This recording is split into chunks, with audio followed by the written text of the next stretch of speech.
Hey everyone, welcome to Dreadnought Mondays. Today I am joined by Julie Lee. Julie, thank you for taking the time to be here today. I appreciate it. If you wouldn't mind, I'll give a little introduction about yourself and who you are. My name, like you said, is Julie Lee, and I live in Utah. I am the mother of two kids. My son, Sam, is 5, and my daughter, Lydia, is 4. My husband's name is Rob, and he works here at a company called Qualtrics. I don't know exactly what he does, but he really loves it. He does something with money in Qualtrics, so that's great. I am a podcaster. I have my own podcast called I See You that I started a couple years ago. And the big news right now is I just had a book published this year called the same as the title of the podcast, I See You, How Compassion and Connection Save Lives. Awesome. And correct me if I'm wrong, but you just had a book signing kind of open house sort of thing recently. Is that correct? Yeah, at the city library here, they put on a book launch for me, and that was really special. I got to meet different people and sign books, and it was a lot of fun. That's awesome. That's awesome. So let's jump into your book a little bit. Tell us a little bit about that. What got you started writing that? I read in your intro that you didn't see yourself writing this book, 5 years ago. No, definitely not. Not even a year ago. Not even a few beginning of the year, I didn't know I'd be writing a book. But I have felt a really strong drive to share my message that compassion and connection save lives because it saved my life. All through my 20s, I started struggling with anxiety and depression when I was 21. And having grown up in a home where my father had some pretty severe mental health challenges, I had been an observer and watched how that kind of went down in my home of origin. And I was very excited to have my own home where I would never talk about those things again, certainly wouldn't marry someone that struggled that way. I mean, I totally peppered my husband with questions when we were dating to make sure that his mental health was good because felt like I couldn't handle more of those challenges in my life. So when I began struggling at 21, I hated myself. It was not what I wanted for my life. It was an absolute hell. And it took me years and years of therapy, getting on and off medications to come to accept that this was going to be a struggle that I probably would always deal with.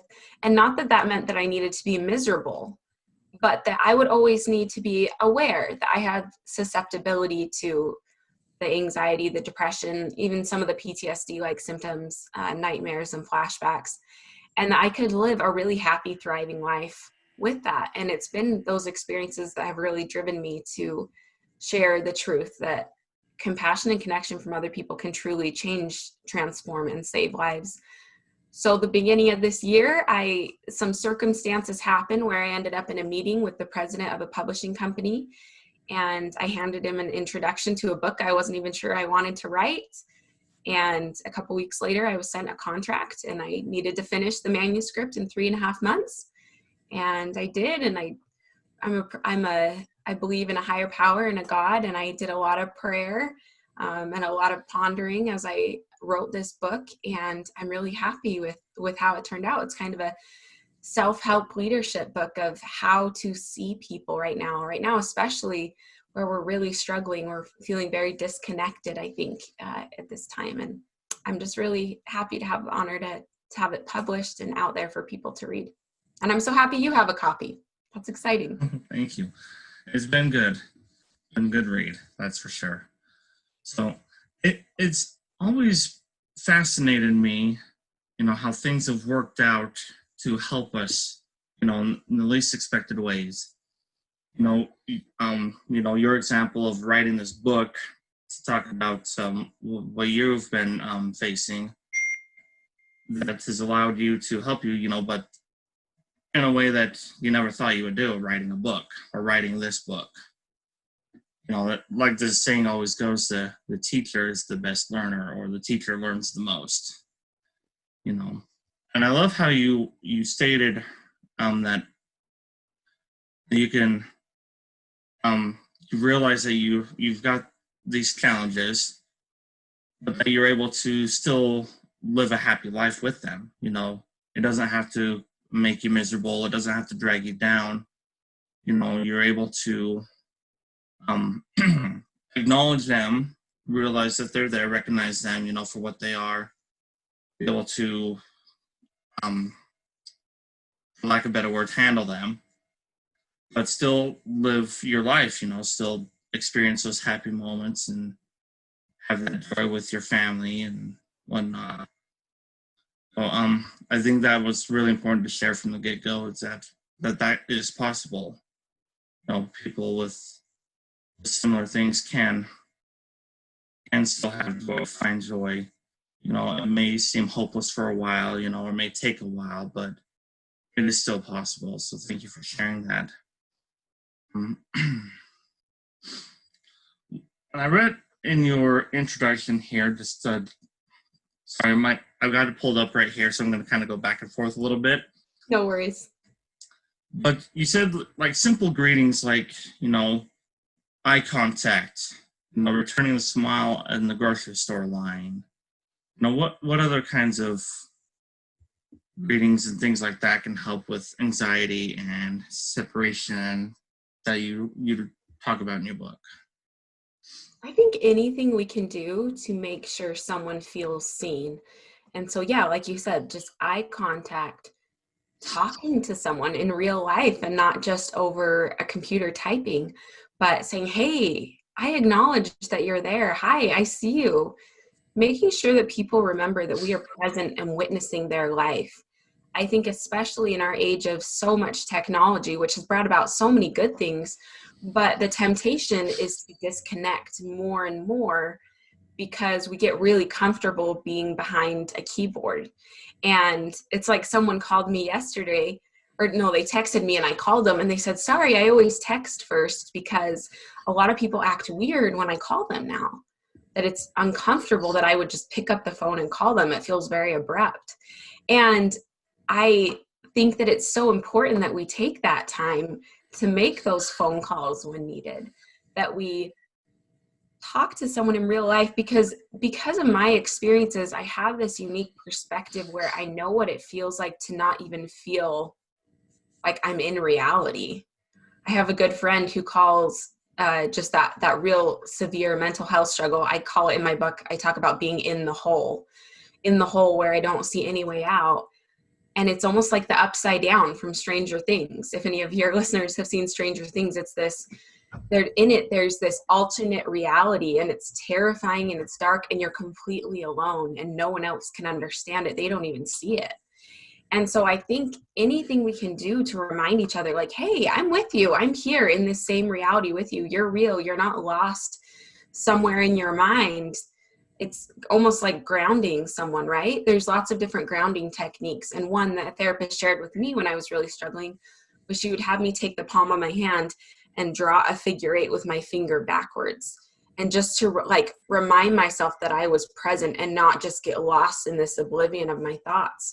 The same thing for me helped when I would have really bad nightmares, and I would get up and I would get in the shower just so I could feel the change of temperature on my skin and remember, get outside of my head a little bit, if that makes sense.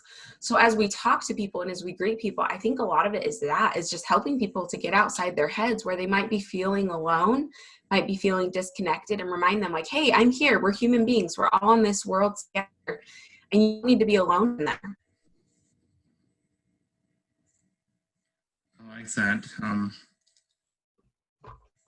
I think it's, just that it also shows, not just that you acknowledge that, but that you have a genuine interest or whatever, and oftentimes you don't even really need to say anything, just have that connection, that physical touch. Like, for example, my wife and I, we could be reading a book and just be sitting next to each other, and that's all we need at the moment. Or, or just those people say, hey, I was just thinking about you. Just thought I'd call and say hi.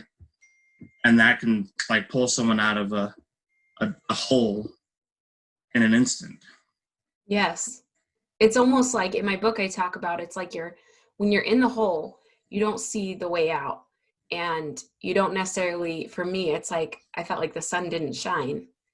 But it's like someone that can sit at the top of the hole, not get in the hole with you, not sacrifice their own mental health and get down in there with you, but they sit on the hole. They might even dangle their legs over and they're saying, hey, the sun is up here. Like, it's good. We're good. Life is still good. We're going to get you out of here. It's kind of like you're helping them. You're sitting by their hole and saying like, hey, I'm up here. You're not alone down there. Like, I know you can't see a way out, but we're going to get you out of here. And those experiences that I've had have truly been life-saving. Thank you. Um, when writing the book, what were, if you don't mind sharing, like what were your experiences, trying to actually put it from what you're feeling up here onto paper? I know like a lot of times when people have to write about something, it's like the hardest thing they could do. Well, and in my book, the first version of it I wrote, I had my sister read. And, we had to have a conversation after. She said to me, I'm so grateful that I read your book because of the understanding it gave me for what you've been through. But it was really, really heavy. And I don't know if it was a stranger, if I would have kept reading because it was so heavy. And that was hard for me to hear. I started crying because I put so much work into this. But she was right. The first version I wrote was almost a memoir. And while that's not always inappropriate, I was not contracted to write a memoir. I was contracted to write a book to help people know how to see others. And so I had to then look at it. It's almost like I threw up everything in the first version. I like got it all out of me, all the hard everything. And then after that, I could be like, okay, what experiences are helpful to share and with these principles? And, and then I would put in some statistics and other people's experiences and things like that. So it was more of a compilation of truth and less, I'm going to just get out everything. But I almost think I needed that experience to get out everything. It's almost like the first version I wrote for me and the final version is for the reader, because I'd never written a book tying in some of the most challenging experiences I've had. And so I wasn't sure how deep to go, how much understanding to give. And I feel like in the end, I was able to find a really good balance with sharing some experiences that are applicable, but also keeping it hopeful, because that's what it's meant to be. And that's in reality what it is. Like, I'm really happy now and I live a really good life. That doesn't mean I don't have challenges, but life can be hopeful again. And you can't feel that when you're in the hole. And that's why you need other people like me. I'm outside of the hole now. So now I can remind people what's real. And that's what I wanted my book to be. And I'm just really glad that I had a sister, that we had a solid enough relationship that could be honest with me about it so that the book could end up being what it was meant to be. A prime example is someone that sees you. Yes, exactly. And seeing someone is often telling them the hard truth, of I love you and I want this to be successful. And this is what I think it needs. This is what's great about it. And this is what I think would make it better. Absolutely. I love that. And like you said, usually those first couple drafts are what we need for us. Something that we can not only, just kind of get it out of our system in a way per se, but also you can look back on it like, I was able to do this, excuse me, do this hard thing, and this is what I learned from it and stuff. And then I know that if I can do this hard thing, that I can take on this harder thing. And so it's a step of self-assurance and self-confidence too. Totally. So, I like the analogy that someone excuse me, mentioned of ICU, intensive care unit. How they reference the ICU to the ICU, and like you said, a book of healing. Because that's what it's supposed to be for. Like you said, is to heal, to help you overcome. And in reality, that's what hospitals are supposed to do, is to help you get you better. So I like that analogy.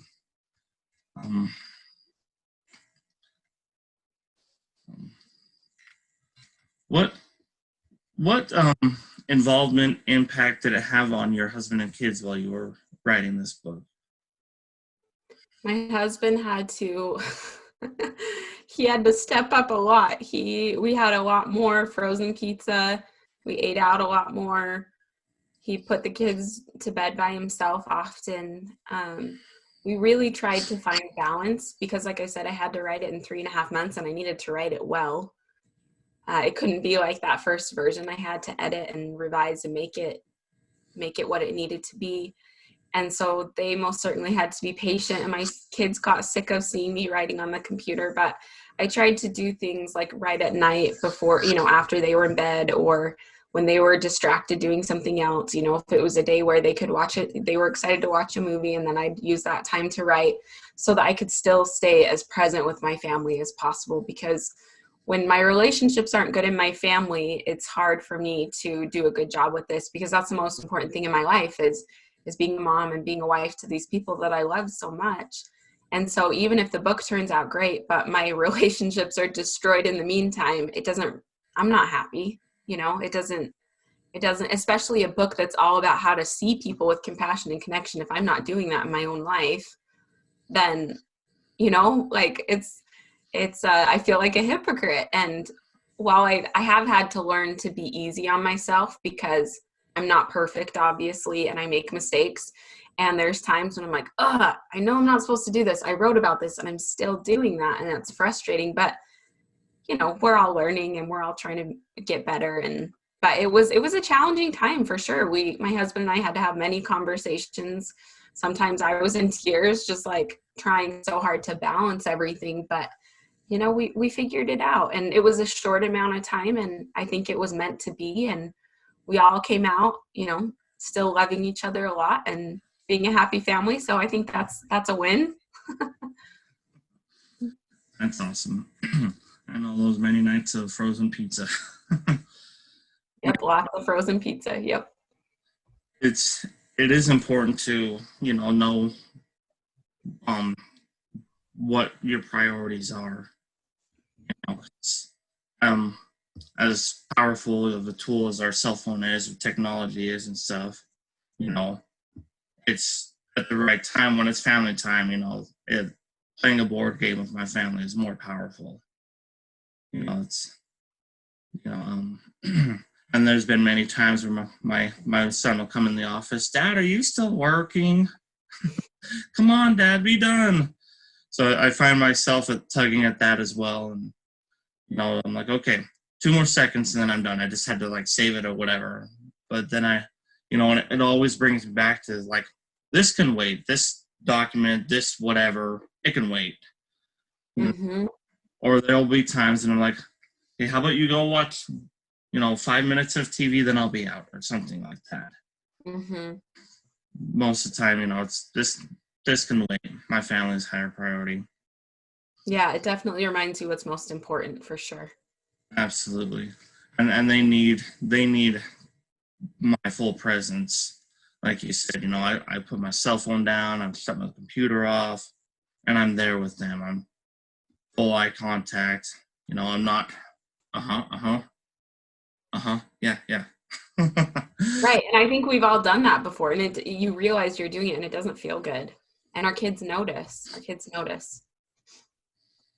And not only do they notice, but it's the cat's in the cradle.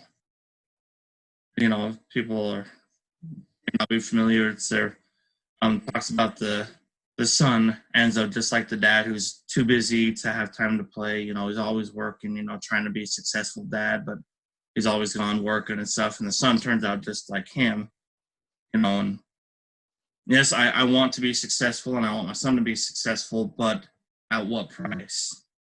I don't want to miss my son's childhood. I want to be there for that, or my friends, or my families, my sister, my brothers, whoever. I want to be there with them, to see them, to help them, know that I'm still there or whatever. So, talking about this, brought that up, and just making sure we take that time to acknowledge them, you know, even if it's just playing cards or whatever, oftentimes I find myself, oh, I could be doing this and I could be doing this and I could be doing this. Here I'm just sitting playing cards. But then I instill, no, I'm spending time with my family, and that's much more worthwhile than this, or this. Totally. So, off camera, you mentioned black and white thinking. Can you tell us a little more what that is? And let's jump into that for a few minutes, if that's all right. Yes.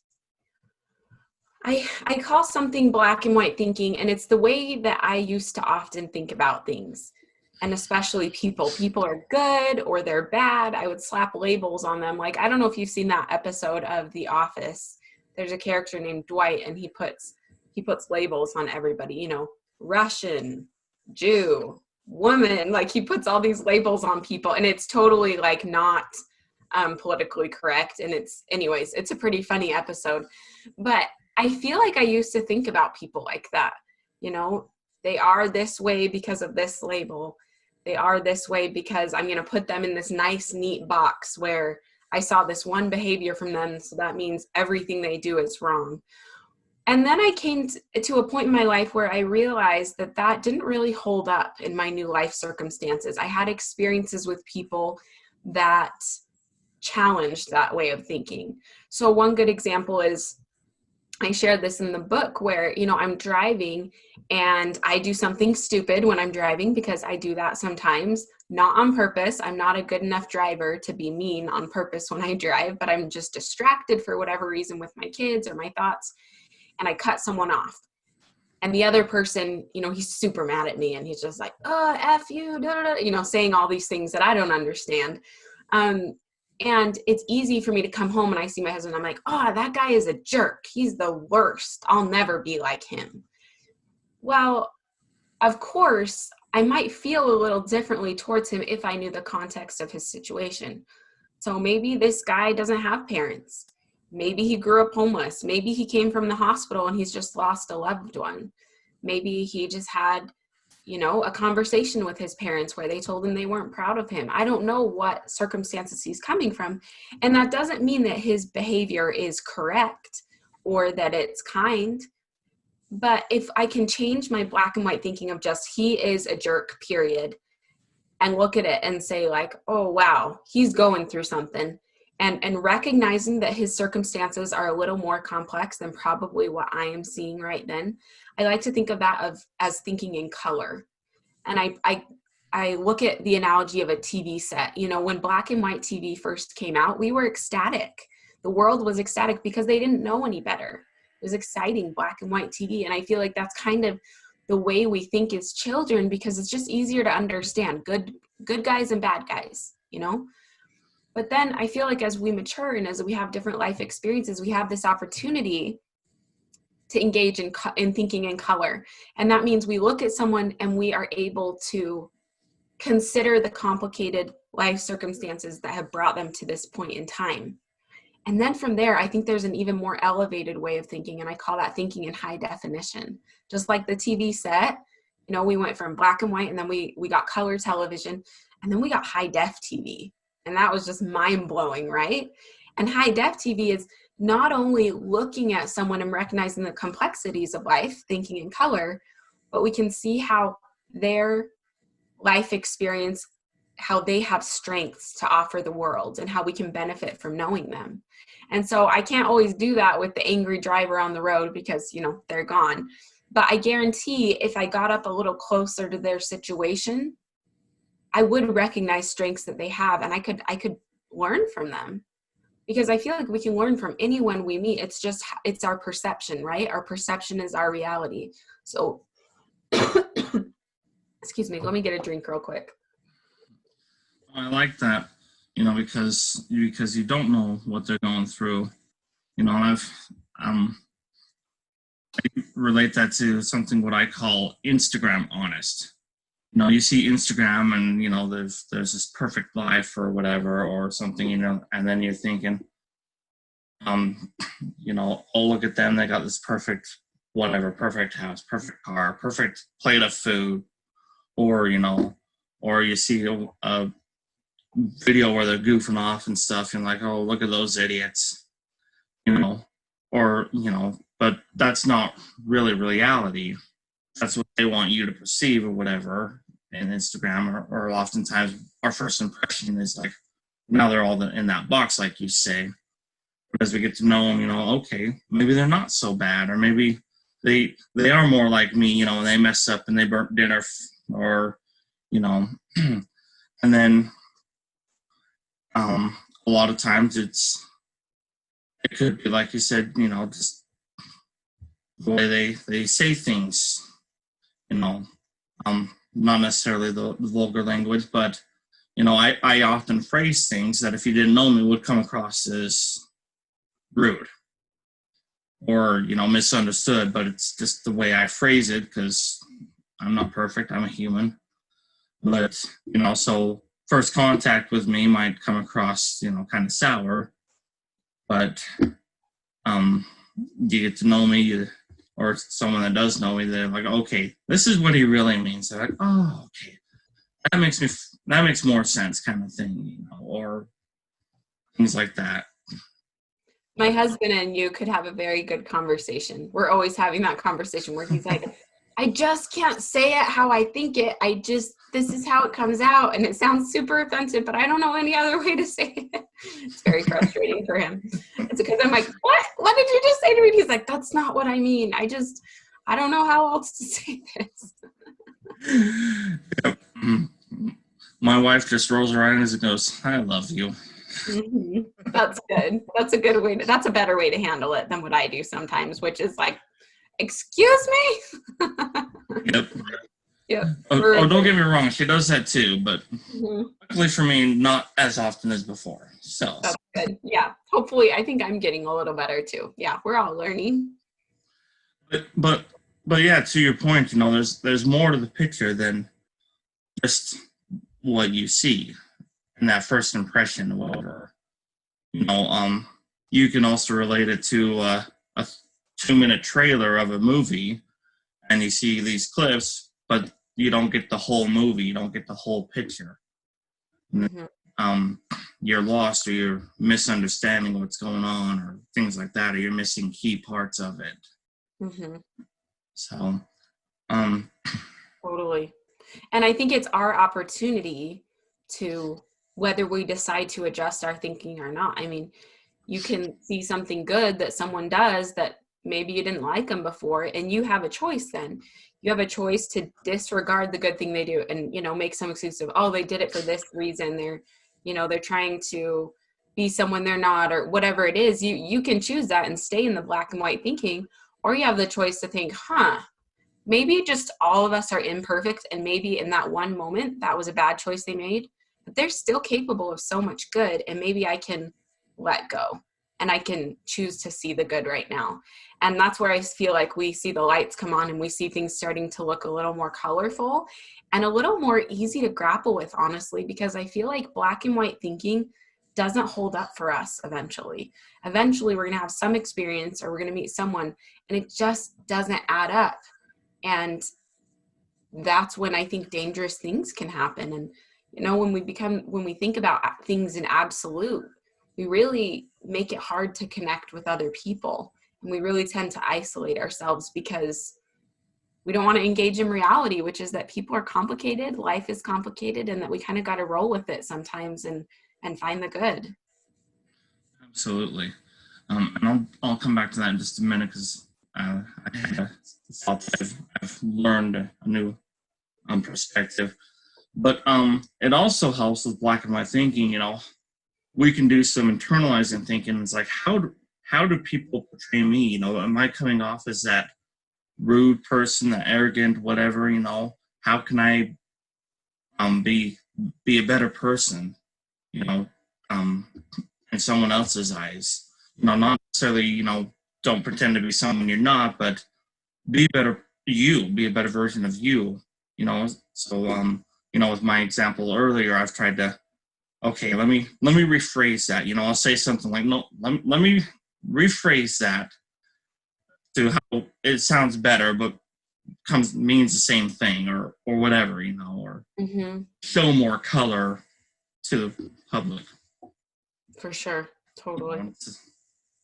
To or to also for yourself, you know, give yourself more credit, build that self confidence, so that you see yourself as a better person.